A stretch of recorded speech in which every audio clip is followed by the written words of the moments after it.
We are here to reject fear. It is my honor to introduce the first speaker.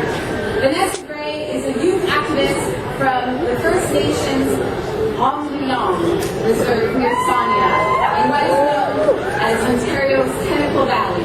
She is a grassroots organizer and Trent University Indigenous Environmental Studies student. In her own words, I think people need to be uncomfortable. For me, life would be easier if I was quiet. It would be more comfortable if I didn't speak out against these huge companies. But change doesn't happen when you're comfortable. You have to make yourself uncomfortable, step out of your safety boundaries, and push others to do the same thing.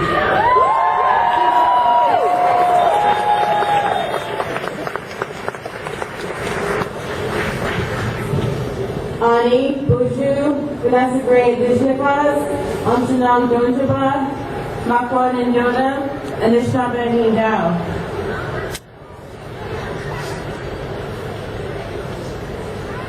I come from the Chemical Valley. I was born with chemicals in my hair and in my blood. In the Chemical Valley, violence on our land and our bodies continues today. I remember as a child, I remember not being able to breathe because of the air I was surrounded by. I knew that something was wrong when I simply could not breathe. And I'm glad that there's so many here that realize that there's a problem also. So thank you for coming today.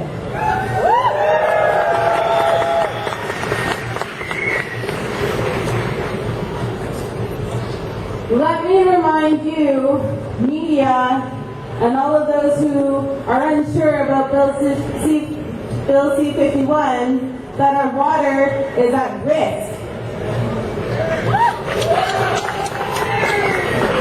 It is at risk by industrial genocide brought on by the Canadian government.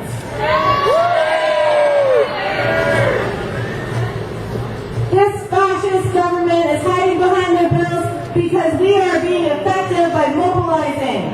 We are effective when we are together and united.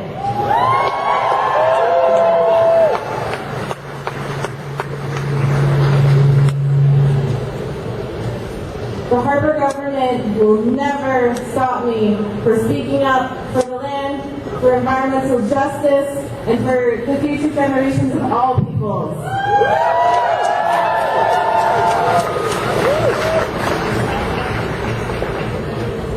This is Turtle Island. Let's not let the Canadian government forget that. Miigwech!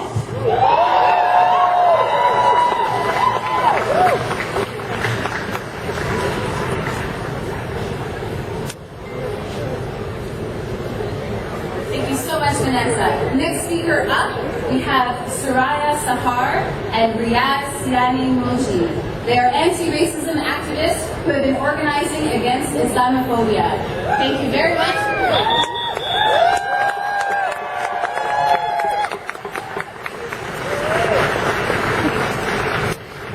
Many thanks to the organizers, my fellow speakers, and all of you guys for coming out here today. Actually, the last time I spoke at an event with Chris Hedges was for the 10-year anniversary of the Afghanistan war during Occupy in Washington, D.C., so I'm excited to be part of this event with him today. I know he's on his way. In November 2012, about a year after that actually, I was watching a Sun news program where they were discussing two women in Canada that were being accused of being Islamists. And I remember hearing the news host ask the question, well, what should we be doing about this? What should Canada be doing about this? Implying that they were a national security threat. They were talking about me. My crime was protesting Canada's military involvement in my home country. Now you might be thinking that's not a lot to go by to earn the label of Islamist, but I also happen to be wearing a scarf on my head. how easy it is to be called a terrorist in Canada, apparently.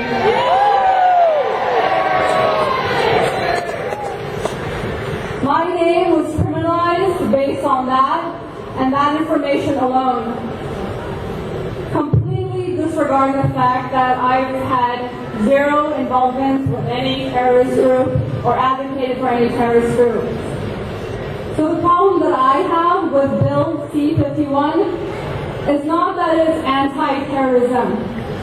It's because there are fear-mongering agencies in Canada that are redefining the definition of terrorism.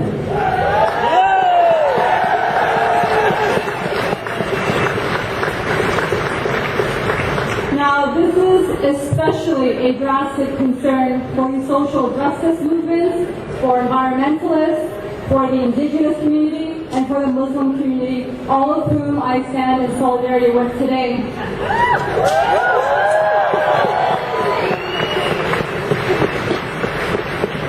And if I can speak boldly, if we're going to talk about terrorism based on the very root of its meaning, then the first people they should be going after under Bill C-51 is the Harper government.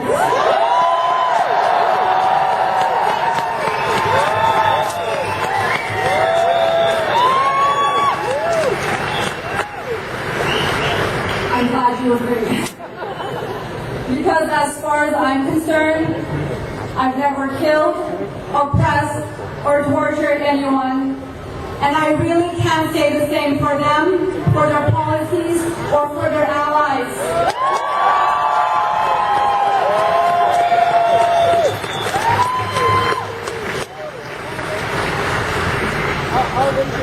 Islamophobia is a growing problem in Canadian society.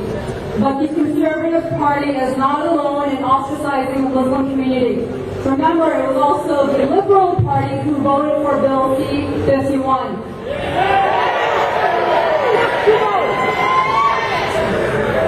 And recently, Justin Trudeau claimed that the BDS movement and Israel Apartheid League has no place on university campuses.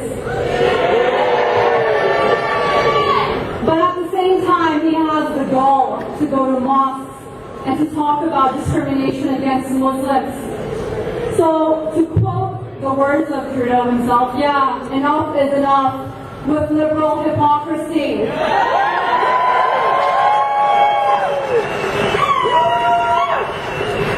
You say you're disappointed, I'm downright disturbed. Also, recently there's been discussion about dress codes for Muslim women. You may have heard when Alexander Boulris said that the NDP is against the wearing of the niqab, sharing Harper's sentiments. What I'd like to know is what other NDP leaders have to say about this and how they're going to respond. Because my initial reaction is stop policing women's bodies.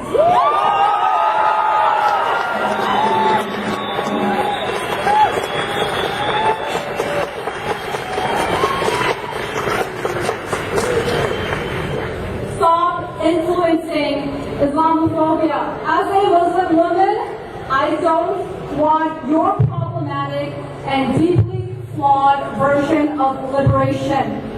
Please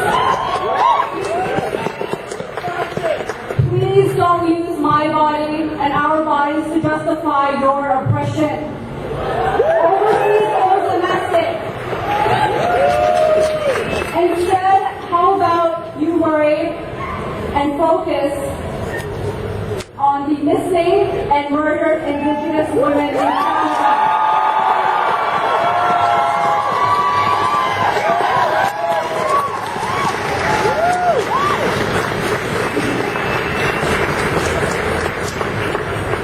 The Canadian government is not the saviors of people of color and third world countries when they can't even respect the rights of people in this country.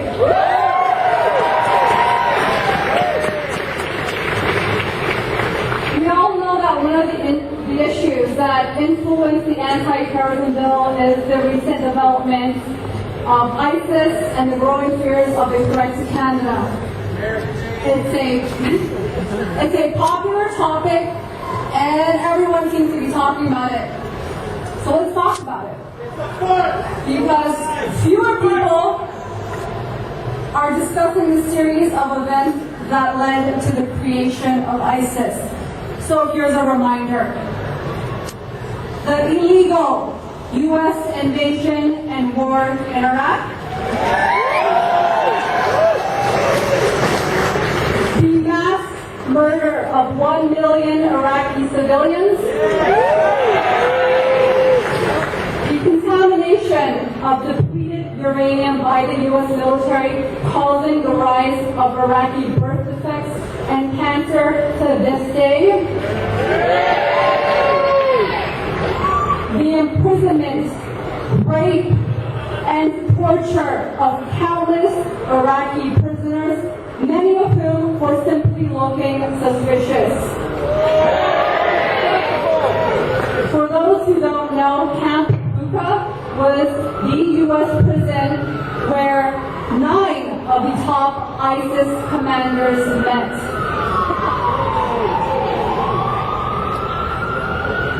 The Washington Post called it the birthplace of ISIS.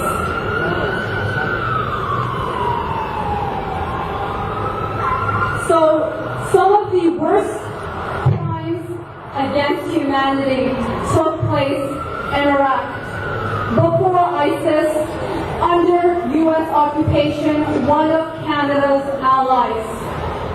Let me ask you this.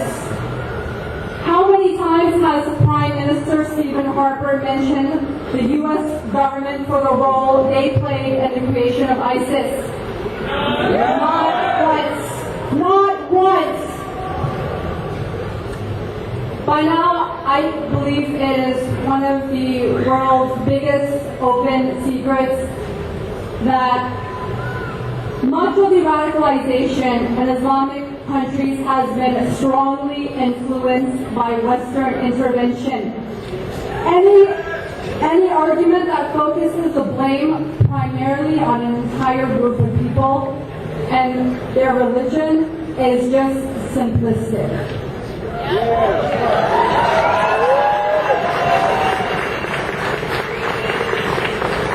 And of course, Islamophobic. So, are we having a much needed dialogue about terrorism and ISIS? Yes, but it's not an honest one. Because you can't have accountability without transparency.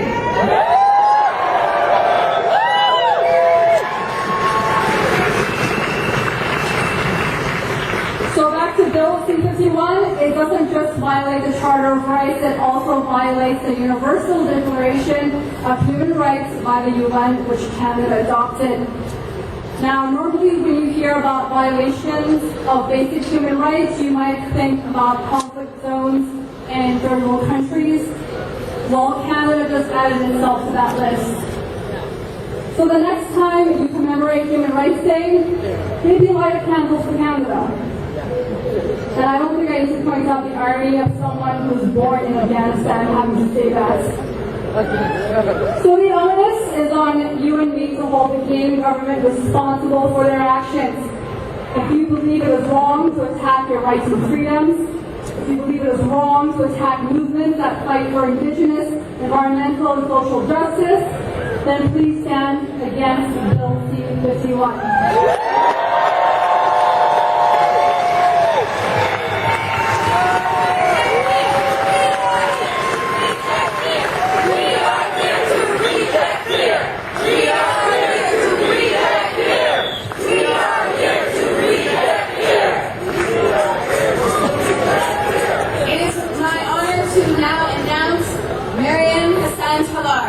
Award-winning vocalist. You may have heard her singing the theme song to Little Mosque on the Prairie. Thank you very much.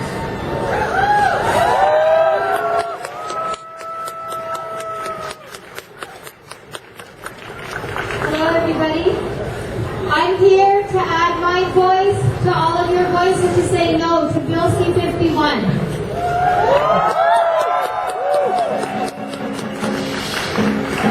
I'm going to for you an old Egyptian revolutionary song by Sayyid Darwish, and it was the message of this song is telling the people to rise up and take your country back for yourself. So this is for you, Canadians, and me, who I'm an immigrant from Egypt. I came when I was one, but I have some beliefs in this country, and I feel the government now is trying to take away all of my morals and values. And I'm here to say no.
Certificate procedure under the Immigration and Refugee Protection Act violated the fundamental justice provisions of Section 7 of the Canadian Charter of Rights and Freedom.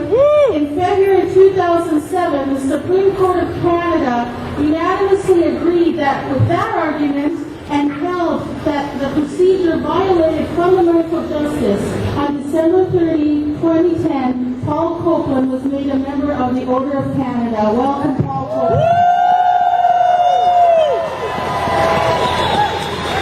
very much. It's a real thrill to see so many people here today opposed to Bill C-51. In my view, it's probably the most dangerous government piece of legislation in action since 400 people were arrested under the War Measures Act in 1970.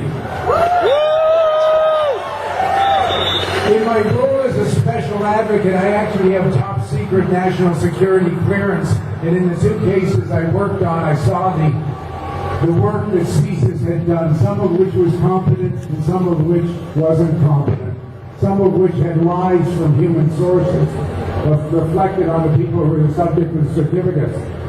I'm sorry, but I'm going to give you a little bit of a legal talk about the legislation. The legislation generally covers 5 areas: security of information, the no-fly list, criminal code amendments on terrorism, amendments to the CSIS Act, and amendments to the Immigration and Refugee Protection Act.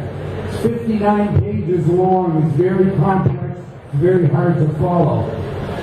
In my view, part of the reason for this legislation is an election ploy by the Conservative government and Mr. Harper. As has been said in some of their statements, you're either with us or you're with the terrorists. And that is, in my view, a totally false choice. The Liberals, unfortunately, are going to vote for it, and they say they'll amend oversight later.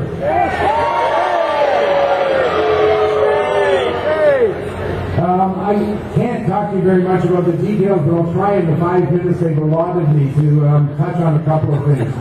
The Conservatives are rushing this bill through committee, and they're not listening at all. I'm going to cover a couple of brief areas. On the oversight issues of CSIS, the legislation is totally inadequate. 4 former prime ministers, a number of Supreme Court judges, and a number of other people have all said we need more oversight. There's been no response from the Conservatives, other than they say this CIRC, the Security Intelligence Review Committee, is adequate. CIRC presently has 4 members of the 5 it could have. Deborah Gray, their acting chair, says we need more help. We need the 5th member. We need more money. The government isn't responding to that at all. There's amendments to the security of information, and it will now be spread over 17 government departments. The Privacy Commissioner of Canada is opposed to some aspects of the legislation. He wanted to appear before the parliamentary committee and explain what he was concerned about. He's not getting to appear before the committee. I agree with that. Under the no-fly list, there's no provision in the legislation to allow for anybody like a special advocate to participate in the secret hearings so that somebody can test the bullshit that the government is putting forward for why somebody should be on the no-fly list. Under security certificates, there are amendments being made which will make the government position much stronger. The legislation was already strongly in favor of the government. What they're doing is going to restrict the ability of the special advocates to challenge parts of the case against the person. And you got to remember, while security certificates are a deportation process, the final result may be that somebody's deported back to their home country to face torture or death. So they're very serious cases, very serious provisions.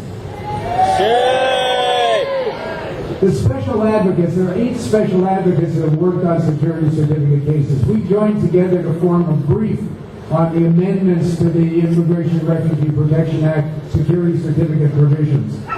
We asked to appear before the committee. We're not getting to appear. The definition of national security in the legislation is so wide that it covers almost everything. It covers I don't know more, or will cover I don't know more. It will cover the anti-pipeline environmentalists.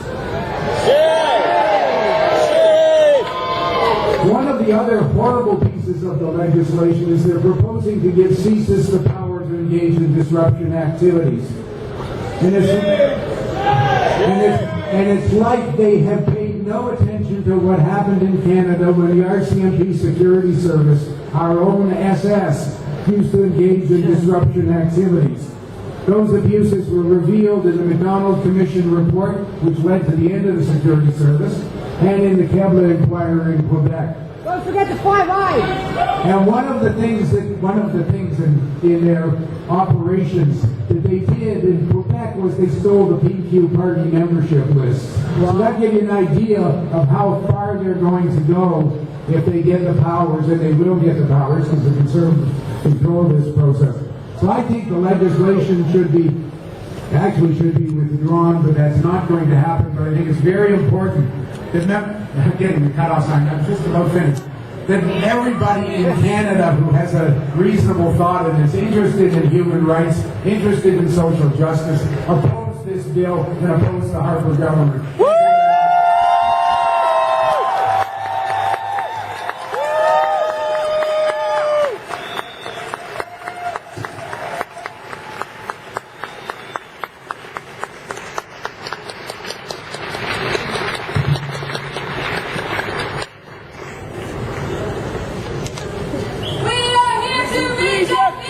We are here to reject fear! I have not been sleeping at night. Not because I'm afraid, but because I am angry. I am angry that we are living in a quiet dictatorship. I am not going to be quiet about it anymore. We are here to reject fear! Here to reject fear! It is my pleasure to introduce 3 MPs of the NDP party. Enriqueta Sebastian.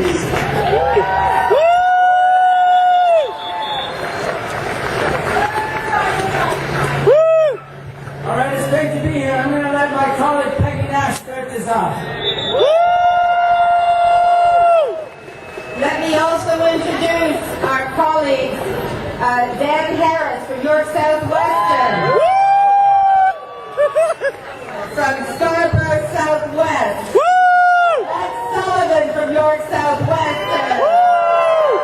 And Faisal Hassan, who's running in the Etobicoke North. And I believe Linda McQuaig is right here at her front. And Jen Holland, come on out. You are so inspiring. Give yourselves a round of applause.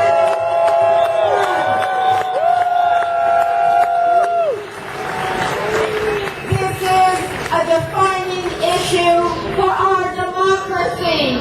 We will not let this bill pass. Together, we will fight C-51.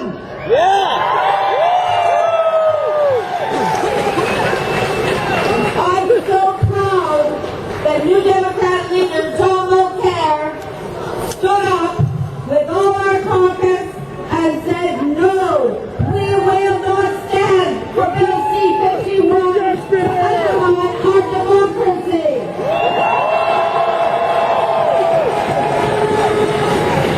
And I want to be very clear. The New Democratic Party does not believe in telling women how to dress. We support the charter rights for everyone. Not just when it's popular, but especially when it's not popular. And we reject comments that foster Islamophobia.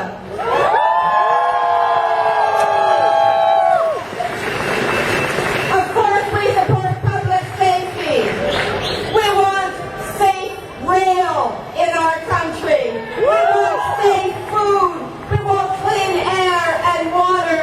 And we want an inquiry into the missing and murdered Indigenous people.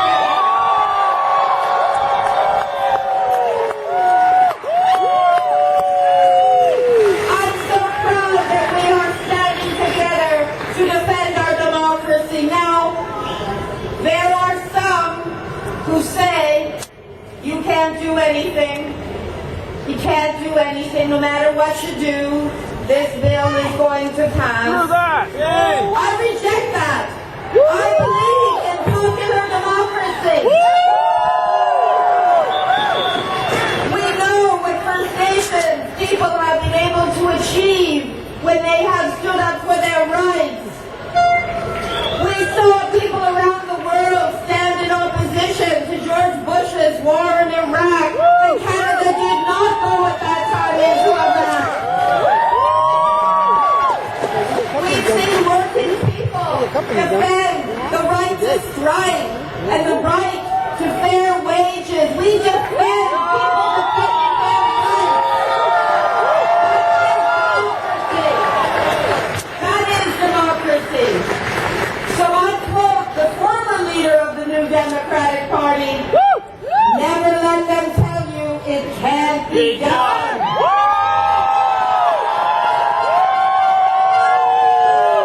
We will stand for our rights. We will defend democracy. And together we will defeat Bill C-51.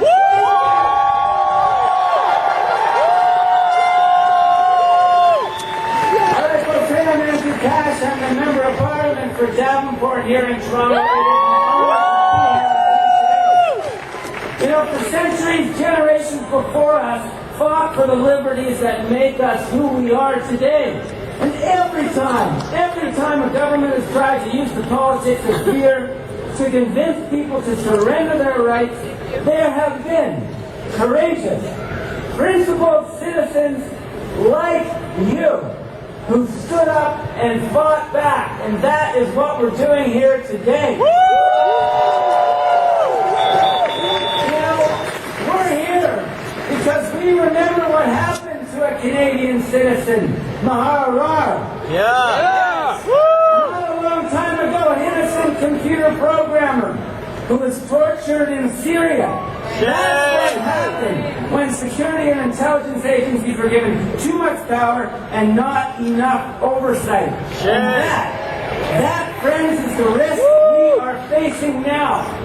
Never has our generation faced such a defining fight for our rights.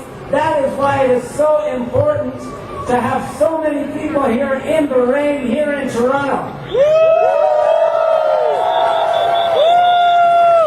The rain has stopped. Okay.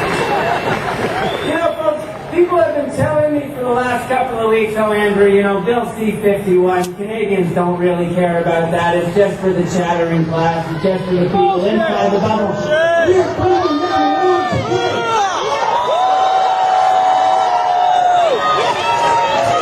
This is a defining moment for our political leaders to show who they are and what they stand for. And I am very proud to stand here with my NDP colleagues on behalf of our leader, Tom Mulcair, to say that we have to show the courage of our convictions. We have to show that we can be trusted to stand up on principles, not just when it's groovy and popular, folks, but when the fight is on. And friends, the fight is on right now.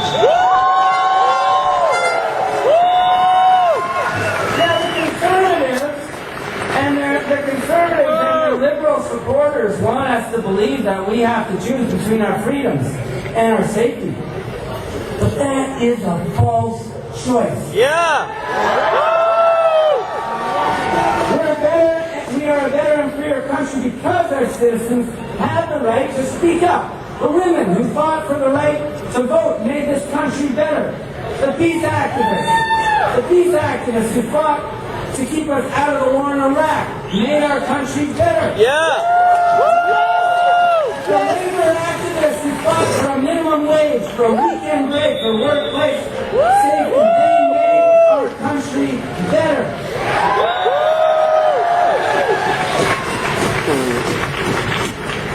We can stop this bill. And you know why?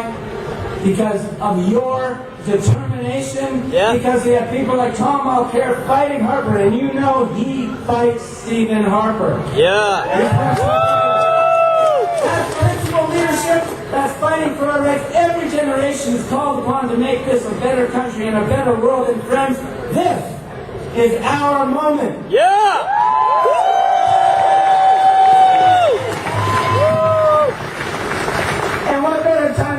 song, don't you think?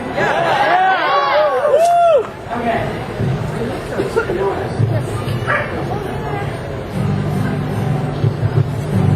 All right, here we go. Something's happening here. What it is ain't exactly clear. There's a man with a gun over there.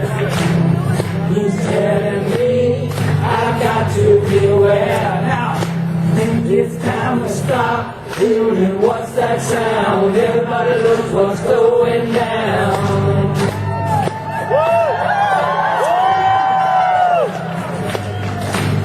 Here we go. Battle lines have been drawn. Nobody's right, but everybody's wrong. Young people speaking their minds. They're getting so much resistance from behind. It's time to stop. Hey, what's that sound? Everybody look what's going down. Stop. Hey, what's it wrong? We're not here to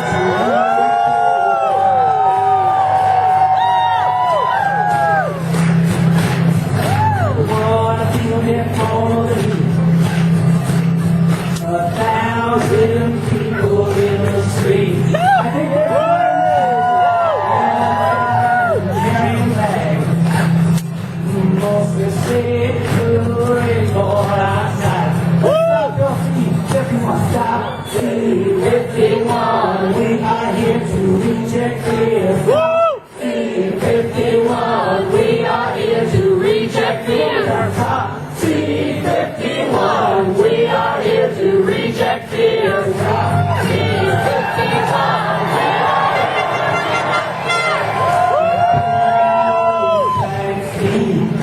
You know this part, right? Into your life it will breathe. Stop when you're always afraid. Sit down a line and then come and take you away. It's time to stop.